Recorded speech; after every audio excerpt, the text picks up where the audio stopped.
Hey, this is Marin, and I'm outside here in St. Paul, Minnesota.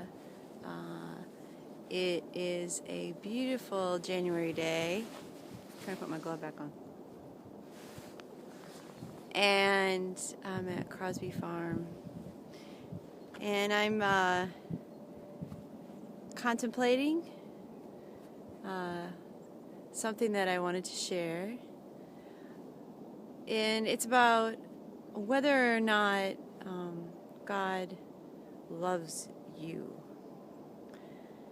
And I think one of the first pitfalls in trying to decide if God loves you is that there's always this idea that God won't love you. So either God loves you or God doesn't love you. And so then there may be things that you do in your life that you think, oh, because I did this, God doesn't love me. So then I've got to do something to make it so God loves me. Or maybe I have to believe the right way about God, and then God will surely love me. Or,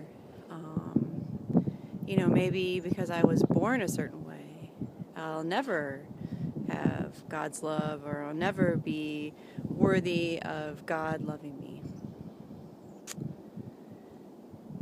And then maybe there's a little bit of bliss and satisfaction because you think, oh, God does love me. And maybe it feels really good. Maybe it makes you feel good about yourself and good about life and good about your beliefs. And maybe it almost makes you sometimes feel a little self-righteous. Like you might be better than other people because God loves you. Well,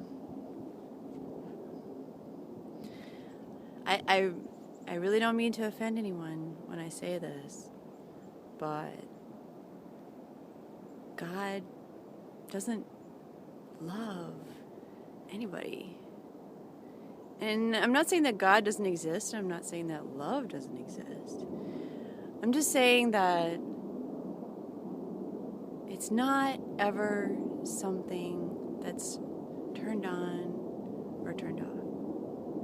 It's not necessarily an action on God's part that I'm going to be loving and then I'm not going to be loving. I'm going to be loving and then human beings are going to have to figure out if I love them or if I don't love them.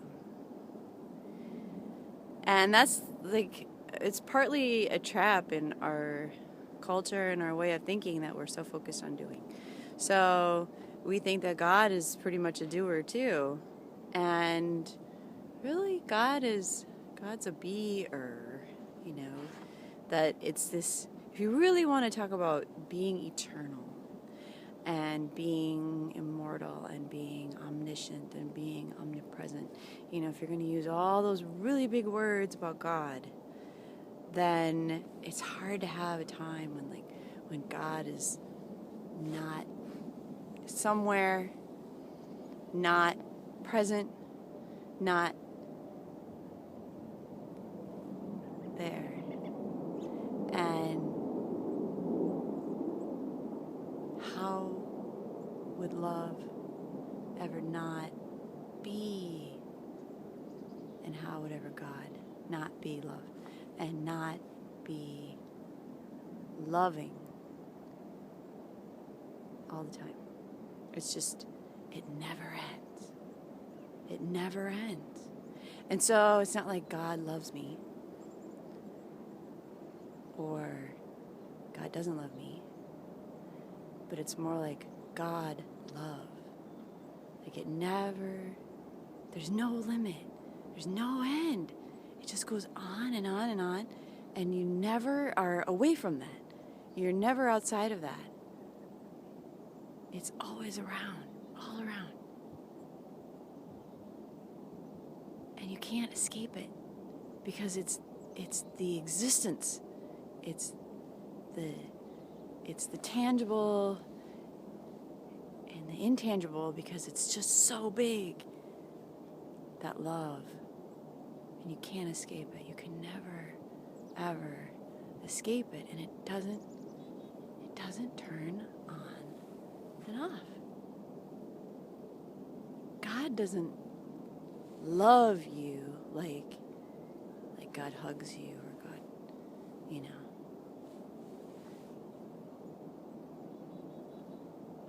Love is God. Love is this whole thing, everything.